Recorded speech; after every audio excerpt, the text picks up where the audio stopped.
Selamat pagi Amang, Inang, saudara-saudari yang dikasihi Kristus. Marilah kita mempersiapkan diri untuk mendengar renungan di hari Sabtu tanggal 19 Oktober tahun 2024. Sebelumnya kita bersiap dengan bernyanyi dari buku nyanyian HKBP nomor 15 ayat 1.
Nats firman Tuhan untuk kita hari ini tertulis di 1 Samuel 2 ayat 30.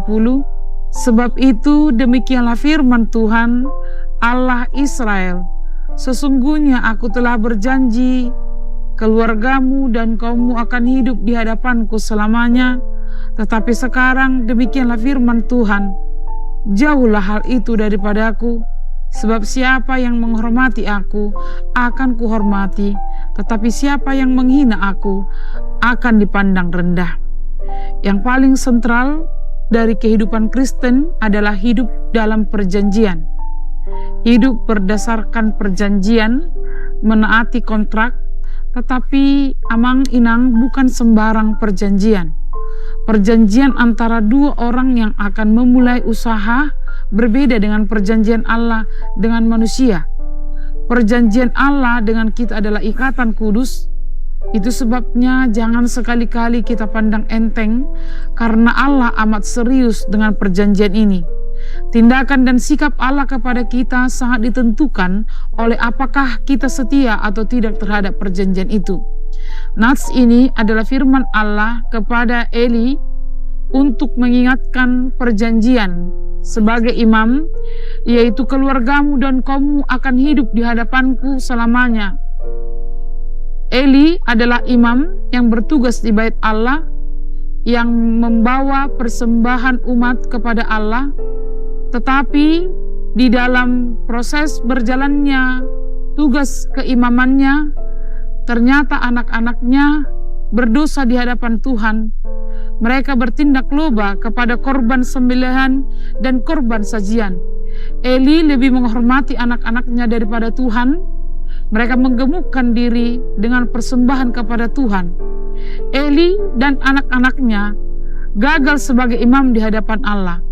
Itu sebabnya diingatkan kembali, siapa yang menghormati aku akan kuhormati, tetapi siapa yang menghina aku akan dipandang rendah. Sikap Tuhan terhadap perjanjian itu menghormati dan menghina. Kegagalan Eli adalah tidak menindak anak-anaknya yang jelas-jelas berdosa. Ia mengira bahwa dengan demikian ia bisa menghindari kesukaran seperti amarah anak-anak.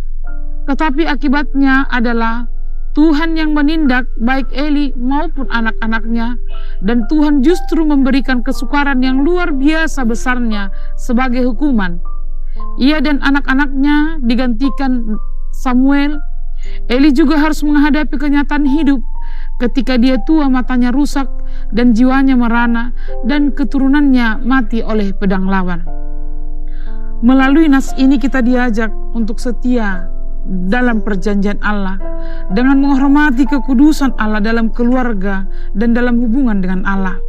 Dalam keluarga, perlunya orang tua membimbing anak-anak untuk hormat pada Tuhan, mendahulukan Tuhan daripada keinginan anak-anak, mengajarkan kepada anak tentang yang dikehendaki Allah dan yang tidak dikehendaki Allah. Kiranya tidak ada dalam keluarga kita yang dialami oleh Eli, yang dihukum Allah karena orang tua yang lalai mengajarkan anak untuk takut pada Tuhan, dan anak-anak yang tidak mengindahkan Tuhan. Kalau kita tidak melaksanakan kehendak Allah karena ketidaknyamanan pribadi dan sakit yang mungkin ditimbulkannya, Ia akan melaksanakan dengan cara lain, dan kesedihan yang tidak terbayangkan akan mengikuti kita. Karena kalau memang dibutuhkan, kita harus berani bertindak keras terhadap orang yang jelas-jelas berdosa dan tidak mau bertobat. Allah telah menawarkan keselamatan melalui kematian dan kebangkitan Yesus. Ia memperbarui janjinya dalam diri Yesus. Inilah yang kita imani untuk membawa keluarga kita hormat dan mengasihi Allah Bapa melalui anaknya Yesus Kristus. Amin. Kita bernyanyi dari buku ND suplemen nomor 766 ayat 1.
Kita berdoa.